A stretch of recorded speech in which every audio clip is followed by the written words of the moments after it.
Hello, this is Rabble Radio, recorded on Friday, September 26, 2025. I'm your host, Brianne Doyle.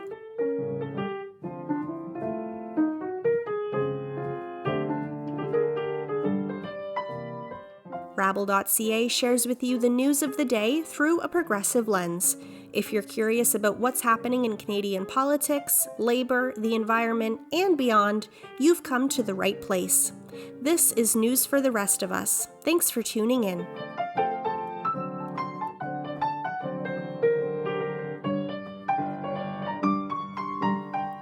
This week on Rabble Radio, we feature a segment from our most recent Off the Hill political panel.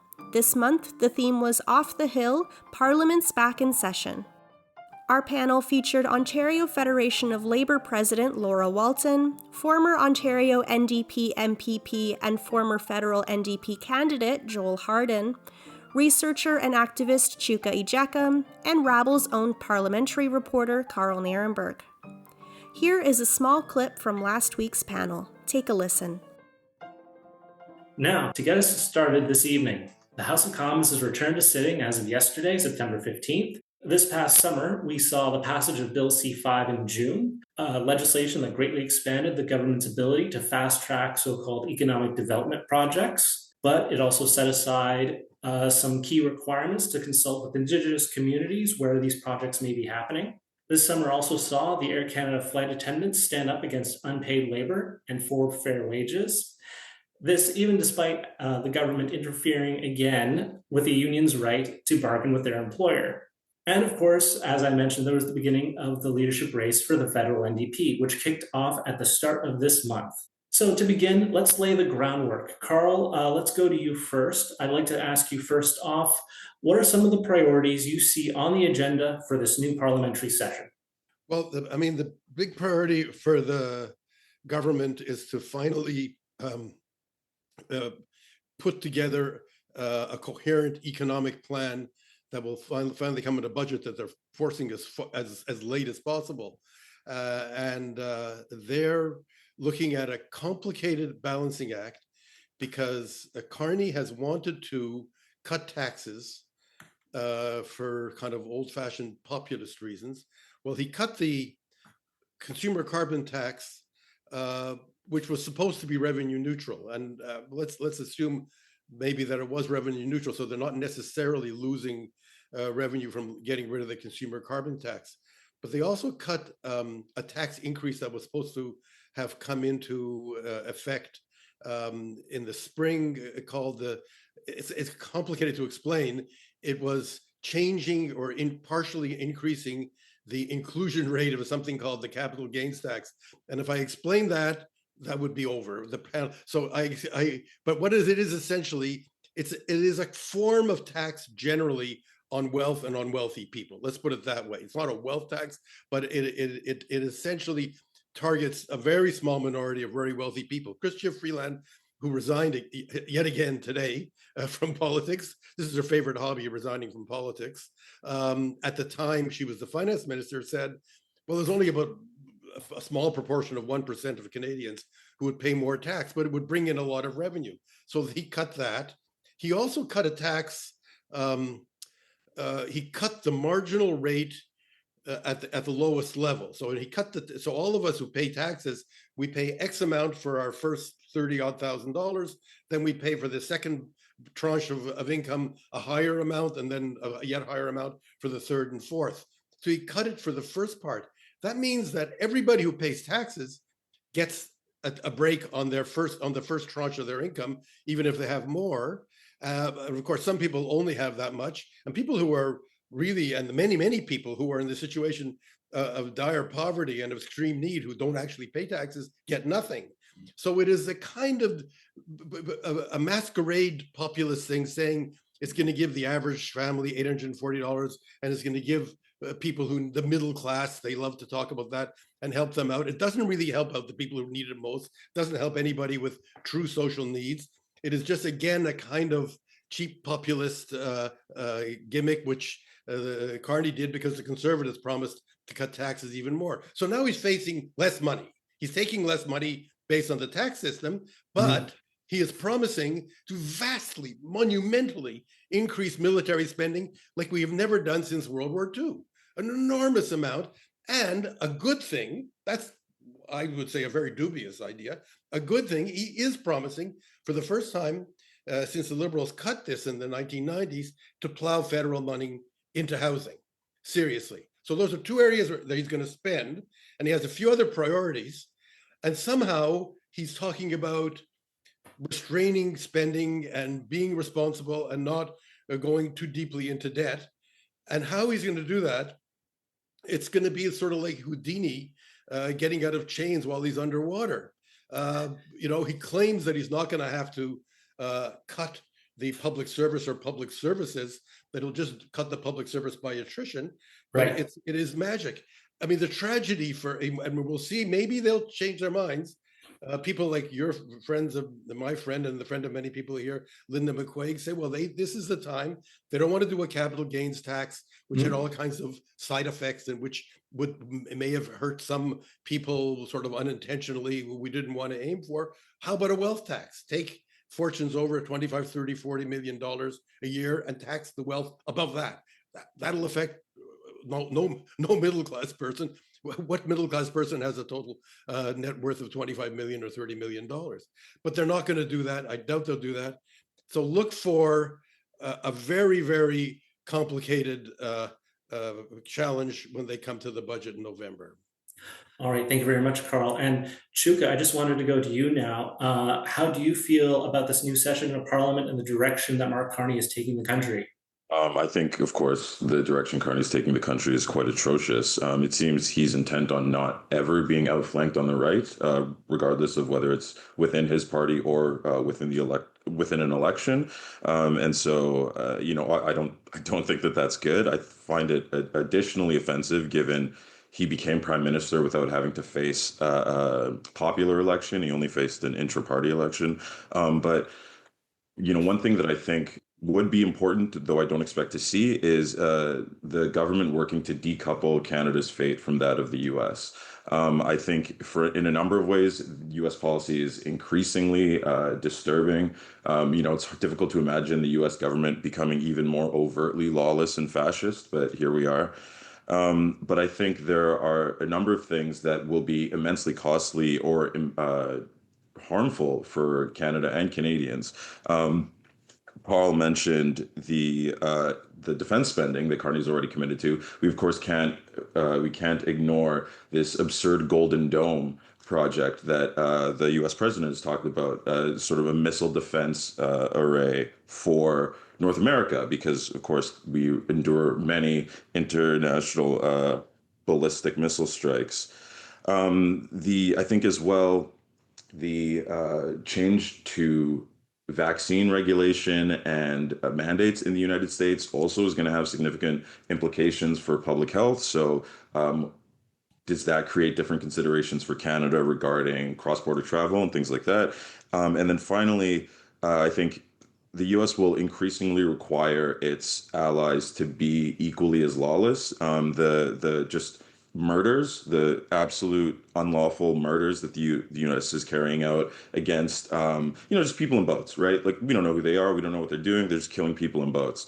So I think the U.S. is increasingly going to demand its partners participate in those actions. And I think obviously, I think that is a bad thing. Thank you so much, Chuka. We've heard a bit about kind of priorities for people more broadly. I wanted to bring this question to Laura now. Could you kind of give us insight into what the priorities are, specifically from a labor perspective? I think from a labor perspective, it's about what do workers need. I think, this past federal election, even the past provincial election, it was completely under the shadow of, what I lovingly call the mango menace to the South. And, the things that he was threatening to do, going to be doing.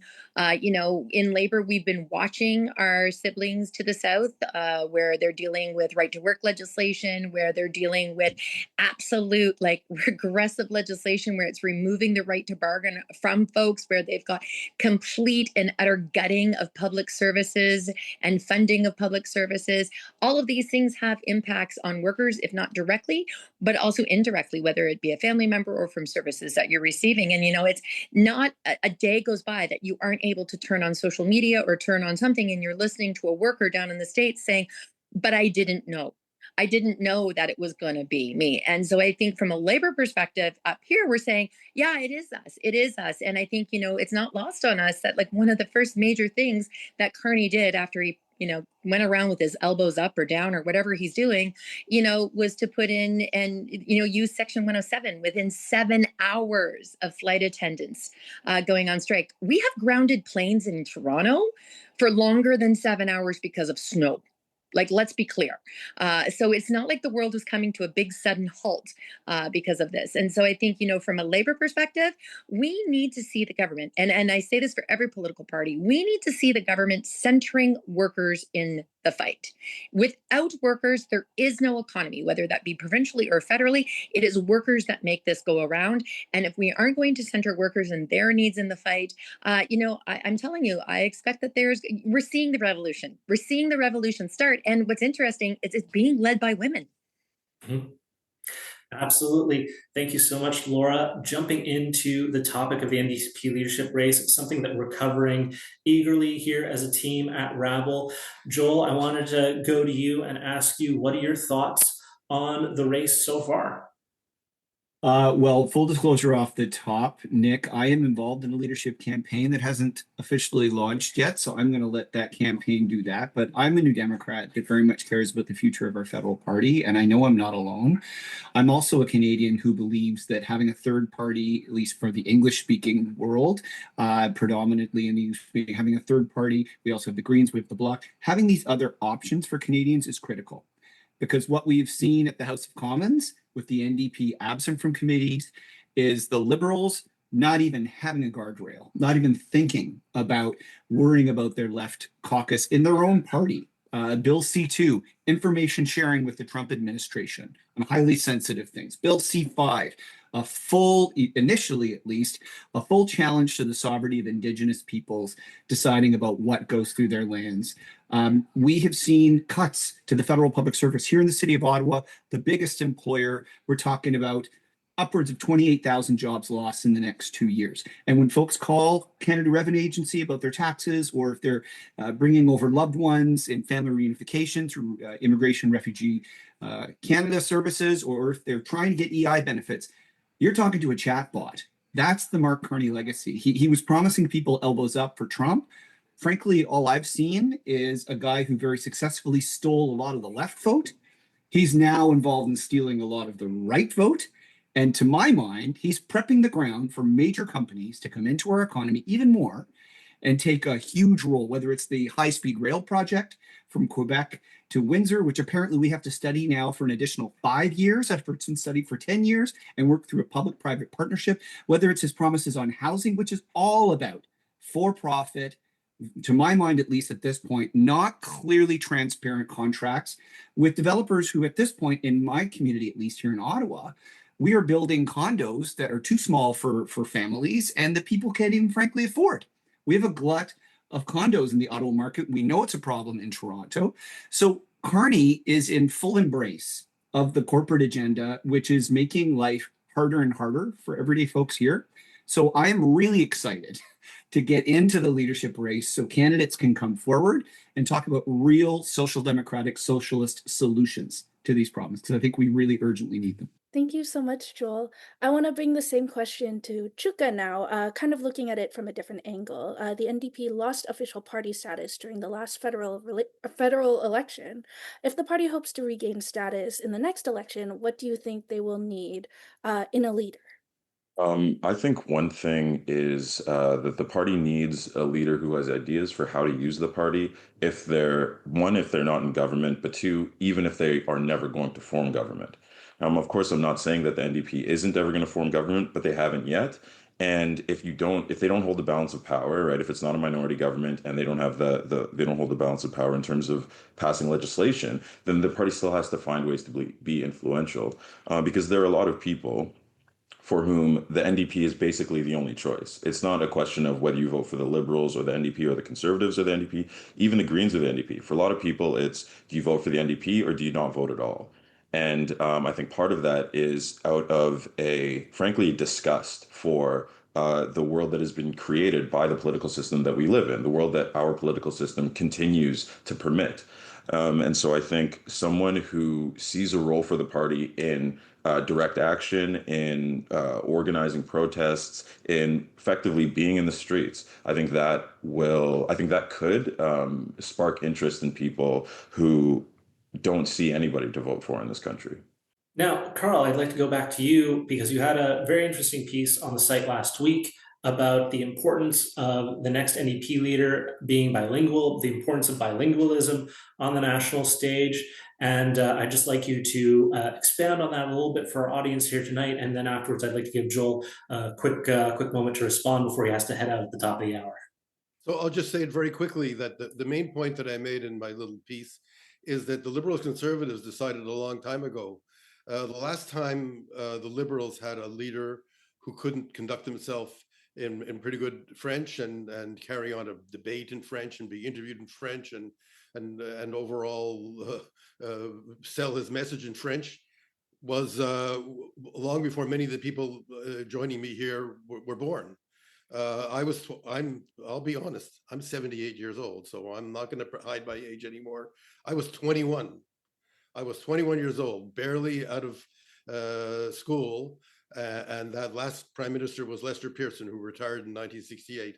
The Liberals haven't had a non-bilingual leader since 1968. The Conservatives took until 1976, and then that was it. Even when they were looking, the party that ultimately joined the Conservatives, the further right party, the Reform Party, looking for somebody to lead the party, to lead it into a merger, they chose Stephen Harper largely because he was bilingual. And I'd say that many of the national leadership of the Liberals and Conservatives, a good many of them, had made this decision that they're really going to bone up on their French and work on their French and be bilingual. I mean, a bunch of Conservatives from Western Canada, including Stephen Harper, including Jason Kenney, including James Moore, and many others, and from Ontario, people who had no natural connection to French, who didn't grow up speaking French, who don't have Francophone neighbors and don't live in a Francophone area, really put their muscle into it, put their brain power, put their energy into it, and said, I'm going to learn French.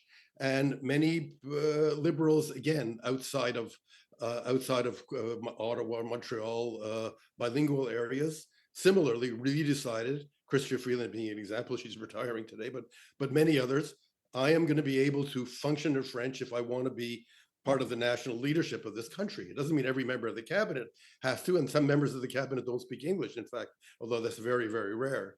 So I think the NDP has not got with the program. The NDP doesn't, if you don't, a great leader named Alexa McDonough was not really bilingual. She was a wonderful leader. She was a great person. I knew her well. She was a leader in the late 90s. And in order to take part in a debate in French, she had to listen to the questions through a headset. Well, I mean, it's just embarrassing. In first place, I'm fluently bilingual and I can't code switch like that. Your brain isn't worked to function. Your brain isn't or engineered to listen to a question, translate it into English and then answer in French, back and forth. It's like playing piano in the key of G in one hand, in the key of D in the other hand. I mean, it doesn't work. And so she just couldn't do it. And I asked Bill Blakey, the late Bill Blakey, not Bill Blakey, late Bill Blakeney, the son of the former premier of Saskatchewan, who was her press secretary at the time. I said, why do you bother?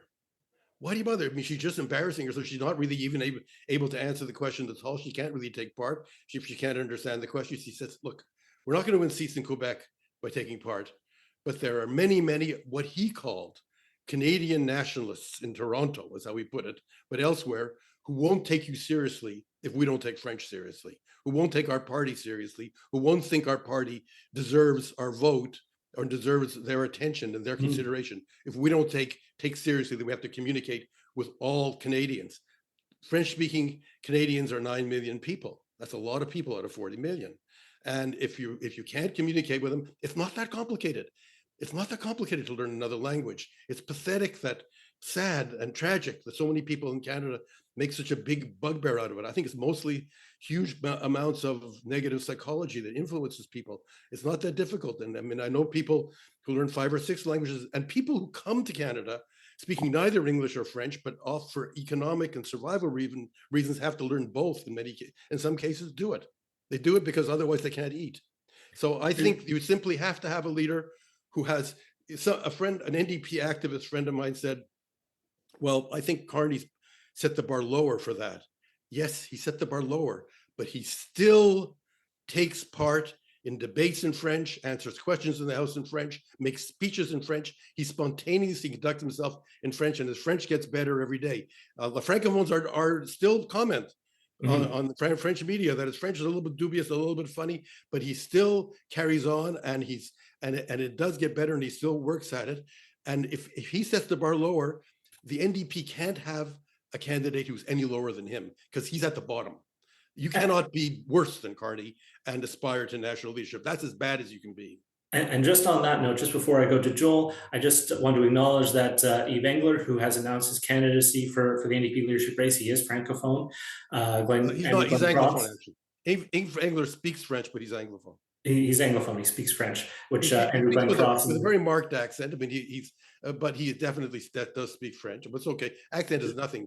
It's not that important. But I mean, he definitely speaks French, but not perfectly and fluently. His first name is a French first name, but he comes from an Anglophone family. All right, and I just wanted to acknowledge that because Andrew Glenn Cross was mentioning that in the chat. And Joel, now I just want to give you a chance to respond to Karl and respond to Chuka with your thoughts on what they said about the leadership race. Well, first of all, just to begin with what Karl said, I live in a community where 30% of the people live here. French is their first language. And, this is an absolutely crucial point that we have to be able to talk to 9 million Canadians for whom French is not just a language, it's a foundational part of their identity. Where I would bridge from what Karl said to what Chuka said is we also have to be thinking about leadership, not just embodied in the savior complex of one person. If they can articulately speak both official languages in Canada, will lead us to the promised land. We have a much better approach to leadership, I find, evolving on the left. I saw it in the flight attendant struggle, where if the work we do is grounded in grassroots experience, articulated from the heart, we can organize and take on any powerful foe. And that includes the Prime Minister of this country. That includes billion-dollar executives at Air Canada. That includes the fight that Laura led against Doug Ford in 2022 when you were told you had to go back to work and a law was passed. And Laura, I was there in the chamber that day when there was QP colors all over, and Doug Ford and Stephen Lecce had to apologize to you, to the chamber, and take it back.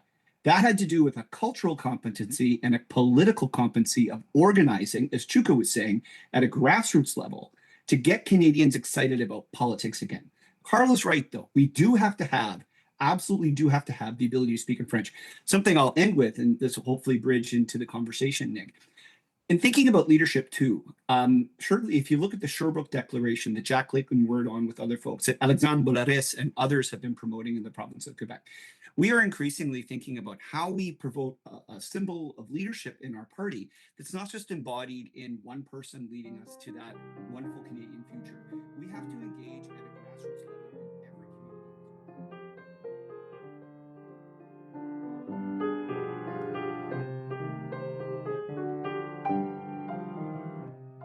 That was a small clip from Rabble's most recent Off the Hill political panel. To watch the full recording, please visit Rabble TV or Rabble's YouTube channel. And now, this is our In Case You Missed It segment, where we review the top stories from this week on rabble.ca. Here to bring us up to date is Rabble editor Nick Seabrook. Over to you, Nick.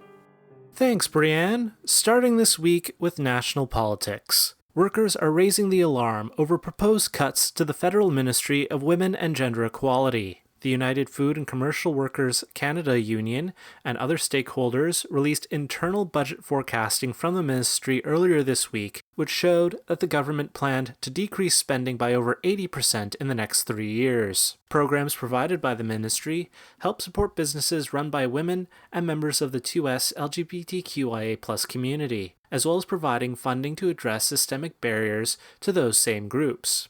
The cuts are part of a government-wide initiative to reduce spending ordered by the Mark Carney Liberal government. As part of the cuts, the Ministry of Women and Gender Equality expects to reduce its number of full-time employees by nearly 200 in the next 3 years.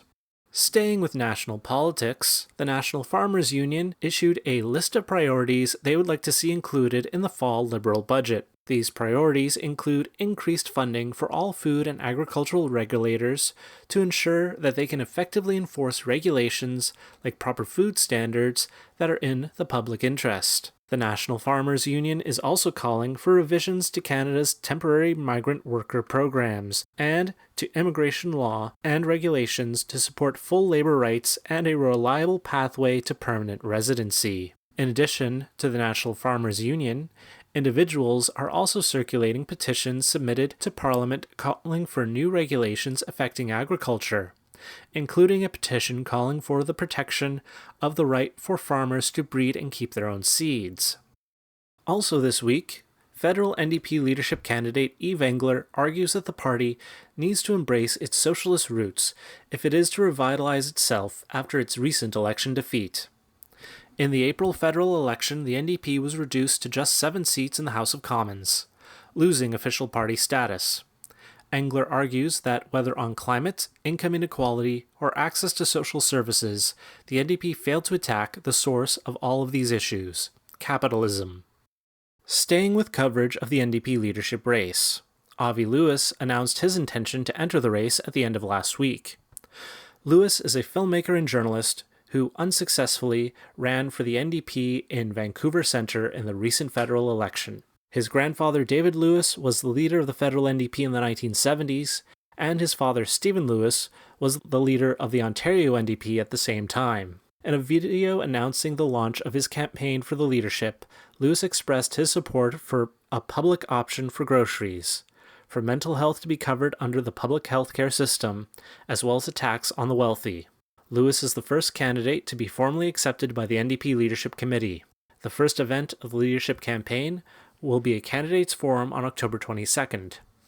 The leadership race will run until the party's convention in Winnipeg in March. And, as always, you can read the full version of all the stories we talked about today on rabble.ca. Thanks, Nick. And that's it for Rabble Radio this week. Thank you as always for tuning in. If you like the show, please consider subscribing to Rabble Radio on Apple Podcasts, Spotify, YouTube, or wherever you get your podcasts. And please rate, review, share Rabble Radio with your friends. It takes 2 seconds to support independent media like Rabble. Thank you to all the journalists and writers who contributed to this week's content on rabble.ca, and thank you to Karl Nerenberg for supplying the music. Lastly, thank you to you for tuning in to Rabble Radio. I'm Brianne Doyle, and I'll talk to you next week.